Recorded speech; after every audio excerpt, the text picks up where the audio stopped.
Germany is a country in northern Central Europe. Germany is bordered by Poland, Czech Republic, Austria, Switzerland, France, Luxembourg, Belgium, the Netherlands, and Denmark.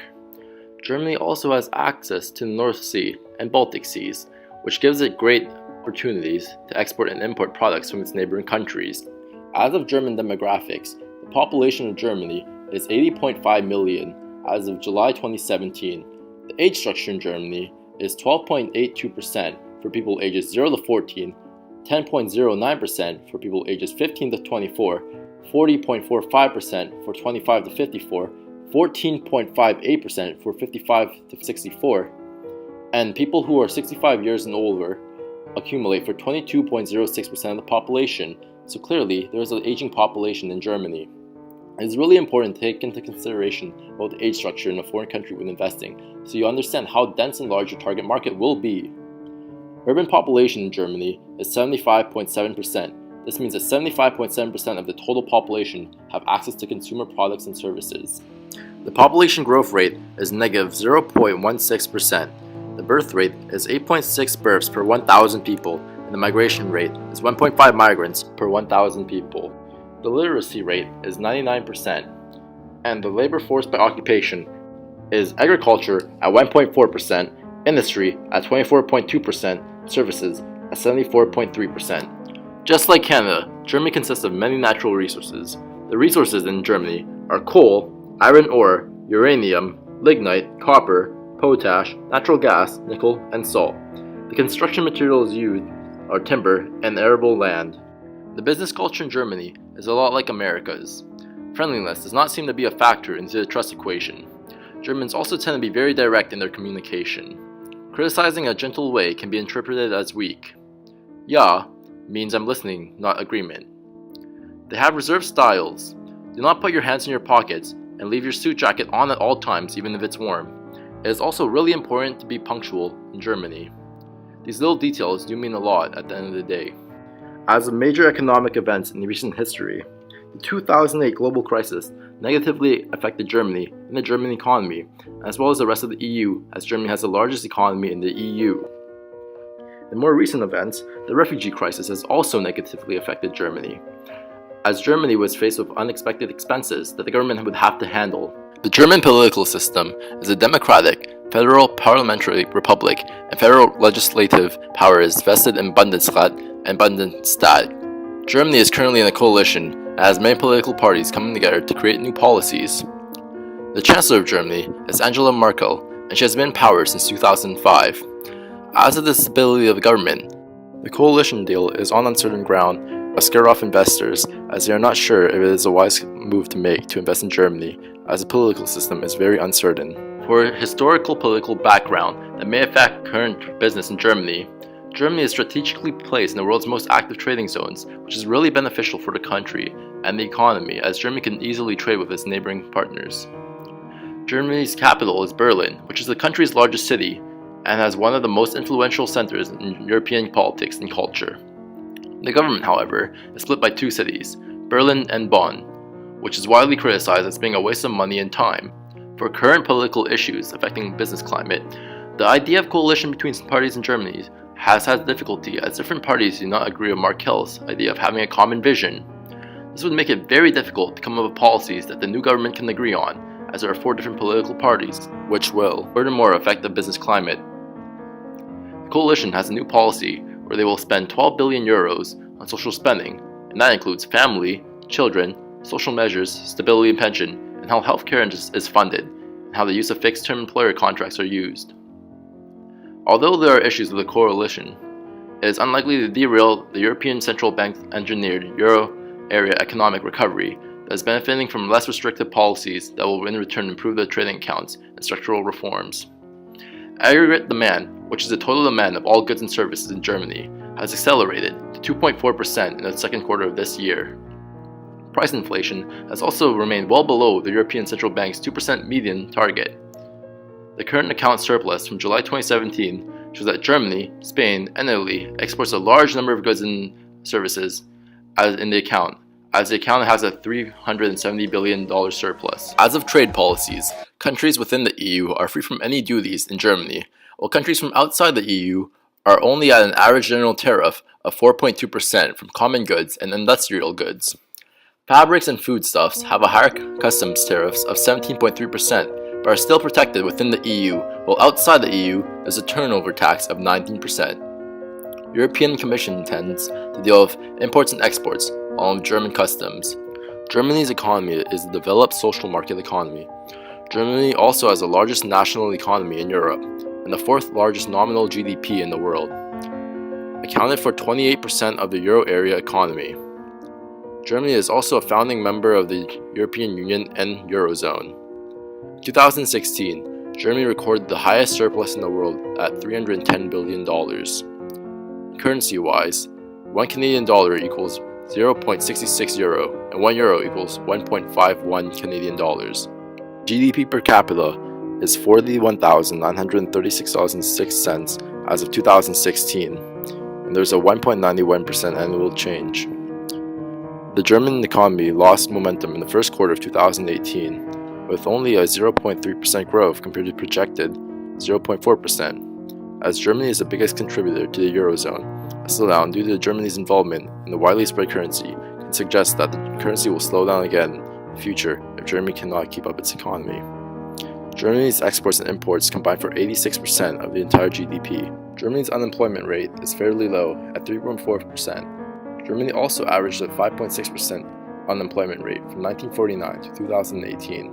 Germany also has an all-time high unemployment rate of 11.5% in 1950, but an all-time low of 0.4% in 1966. There's currently a strong economic run that is supported by domestic spending and global trade, and people are not afraid to spend money because the unemployment rate is so low, and that also increases domestic demand. As of major exports and trading partners, the United States is first place with $125.9 billion, which accumulates for 8.7% of total exports. Number 2 is France at $118.6 billion, and that accumulates for 8.2%. Third is China at $97.6 billion, which equals 6.8%. The fourth is United Kingdom at $94.7 billion, and that is 6.6%. And the fifth is Netherlands at $91.4 billion, which is 6.3%. For major exports, first is vehicles at $257.2 billion, which equals 17.8% of total exports. Second is machinery including computers, which is $245.4 billion, that accumulates for 17%. Electrical machinery and computers are next at $148.8 billion, and that accumulates for 10.3%. Pharmaceuticals is $84.1 billion at 5.8%. Optical, technical, and medical apparatus is $72.8 billion, and that accumulates for 5%. On the other hand, major imports and importing partners. First place is China at $105 billion, and China accumulates for 10% of total imports.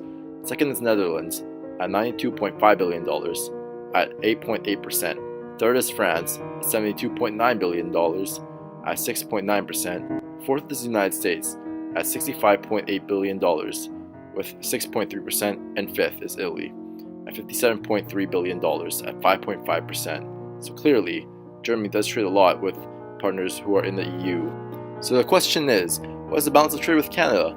Well, Germany exported $15,213,900,000 worth of goods, and Germany imported $4,432,200,000 worth of goods. This gives Germany a surplus of $10,781,700,000, which is quite a lot. As of any recent major events that negatively affected the German economy, there have not been too many major economic events, except for the fact that Germany did not meet the projected GDP growth by 0.1%. And also, there are no trade embargoes between Canada and Germany. This allows a lot of open trade. Laws are made in Germany all through the federal chancellor, who must pass the bill to the Bundesrat, which means Federal Council. The Bundesrat is a legislative body that represents the 16 Länder meaning states. After the bill is introduced, the Bundesrat, otherwise known as Federal Council, has 6 weeks to comment on the bill before the government then gets to respond with a counter-statement. The bill, along with the Bundesrat, comments are then passed by the federal chancellor to the lower level of government in Germany called the Bundestag. One exception to this procedure is the Draft Budget Act, which is transmitted simultaneously to the Bundesrat and the Bundestag. Laws can also be put by members of the Bundestag, but they must have the support from 31 of their members. Bills introduced by the Bundestag don't have to be passed back to the Bundestag. Sometimes when the government needs a bill passed quickly, they get the Bundestag to introduce it. Prior to a bill being discussed on the Bundestag, it has to be given to the President of the Bundestag before getting printed and registered. The bill then gets debated 3 times in the plenary, which is known as the 3 readings. The objective of the first reading or debate is to select the committee who will ready the bill for its second reading. Prior to the second debate beginning, individuals get a recommendation on the bill. Voting then takes place during the third reading. If voted for, consent from the Bundestag is then needed, and if given, it can then be entered into the force. The minimum wage in Germany in 2018 is 8.84 euros per hour, which in Canada is 13.36, or around 1,498 euros per month, which in Canadian dollars is 2,264 Canadian dollars. As for who enforces laws in Germany, the criminal code applies to individuals instead of companies, and it is illegal to offer, pay, or accept a bribe from people in positions of power. Organizations and businesses can be charged civilly for corruption, as there is an act called the Regulatory Offences Act, which holds organizations civilly liable for corruption offenses committed by the representatives under the Act on Regulatory Offences, with fines up to 10 million euros and confiscation of all economic advantages obtained through bribery. For laws on investment or trade, yes, the German government and industry organizations actively encourage foreign investment in Germany. However, German laws provide foreign investors national treatment. Foreign investors may have a majority holding in the capital or local company. The foreign economic laws contain restrictions on private direct investments for reasons of foreign policy, foreign exchange, national security, public order. Germany is part of the United Nations, otherwise known as the UN, which is an intergovernmental organization responsible for maintaining international order and cooperation among society. Germany joined the UN in 1993 as full members. Germany is also involved in the IOM, which stands for International Organization for Migration, which is an intergovernmental organization that gives services and advice to countries regarding migration. Although Germany is a mid-sized country, it is one of the UN's best contributors financially, as Germany is an economic powerhouse worldwide and has been a member of the UN for 45 years. Germany was involved in a border dispute with the Netherlands in the German town of Embeden and Delfzijl in the Netherlands, where the Ems River empties into the disputed Dollar Bay area. However, Germany's foreign minister, Frank-Walter Steinmeier, and Dutch foreign minister, Bert Koenders, came to an agreement that the border will be ambiguous and both countries will share responsibility for the bordered area. Germany has also been a member of the World Trade Organization since January 1st, 1995. The World Trade Organization, otherwise known as WTO, deals with global rules of trade between nations. Its main functions are to ensure that trade flows as smoothly and predictably and freely as possible. In 2017, the German government gave the WTO 1 million euros with the donation financing training workshops for officials in Geneva and elsewhere around the world in order to help them better understand and implement WTO agreements. In 2013, Germany and Turkey were involved in an international dispute over ancient artifacts which Turkey had argued entered Germany illegally and belonged to them. However, Germany argued back that the artifacts had been in their possession for a number of years and came into Germany legally. This battle over antiques is affecting relations between the two countries. high-ranked officials. Museums in Berlin say the Turkish government has broken agreements concerning corporations between the countries and is deliberately making it much harder for German archaeologists to work in Turkey. This dispute has yet to be resolved. Germany is a country which has huge infrastructure problems.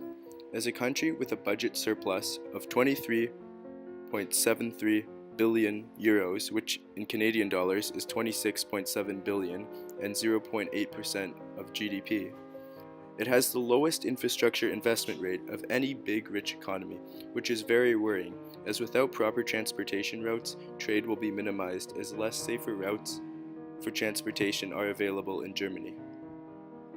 In the 1990s, Germany also invested a lot of money to incorporate the Communist East. 10 years later, what is known as the Euro crisis, which was the falling of many European countries' banking systems, starting with Iceland's and spreading to Italy, Portugal, Greece, and Spain, driving up deficits. Berlin put into place what was called a debit brake on federal and state governments, meaning the debit isn't growing, it could only decrease. Politicians found it easier to cut long-term outlays than the current spending. However, as you cross the bridge over Rhine at Leverkusen, you notice something strange. The bridge is closed. It was closed when cracks were discovered in the concrete. A replacement will be opened in 2020, but until then, trucks will have to find other ways across the Rhine. This is one of Germany's most crucial transportation corridors, near one of its biggest industrial hubs, yet among the thousands of vehicles that use it every day, there are no trucks. To outsiders, Germany can seem like a well-oiled machine, but its reputation as a paragon of efficiency obscures the fact that many roads, bridges, and public buildings are in shocking despair. Starved of investment for years, a lot of infrastructure is slowly collapsing. Germany's towns, cities, and rural districts have an investment gap of 126 billion euros, including a 34 billion euro backlog of spending on roads and 33 billion euro on schools. Germany's universal banking system lets the 36,000 bank offices take deposits as well as make loans to customers, but also to trade in securities. There are no reports of shortage of credit in the German economy. Credit is available at market-determined rates to both domestic and foreign investors. The traditional German system of cross-shareholding among banks and industry, as well as the high rate of bank borrowing relative to equity financing, allowed German banks to have substantial influences on industry in the past. It is important to understand the culture of a country that you're about to invest in, so you can accommodate their values and beliefs. Major languages spoken in Germany are German at 95% and English at 59%. Having English as a really common spoken language is beneficial, as a lot of trade partners do speak in English from North America and other parts of Europe and around the world. The top three attractions are historical sites, food, and physical features. So, in Germany, the historical sites are Neuschwanstein Castle and Brandenburg Gate. Food, you can commonly see bratwurst and schnitzel. Physical features are the Berlin Wall, and that is a part of German history. The religions in Germany are Roman Catholic at 29%, Protestant at 27%, Muslim at 4.4%, and Orthodox Christian at 1.9%. Other is at 1.7%, and non-religious groups or recorded groups equal 36%. Major national holidays and ceremonies in Germany are Oktoberfest, Easter, Christmas, New Year's Eve, New Year's Day, and many more. It is important to know that Germany is a predominantly Christian country and celebrates Christian holidays and traditions. So when you're doing business in Germany, you have to take into consideration the holidays and timing of your business deals. There are a lot of benefits that Canada can realize with trading with Germany. There are many positives with trading with the EU, and that is due to the fact that currently NAFTA is unstable and unreliable, but the EU as a whole is Canada's second largest trading partner, and Germany is specifically the 8th. Although Canada is in a trade deficit with Germany, there are some positives for this, not just negatives. By having a trade deficit, this can encourage foreign direct investment into Canada, which will help Canada bring back its currency. The major downside of this is that you have people from foreign countries controlling the assets in Canada, and they have full control.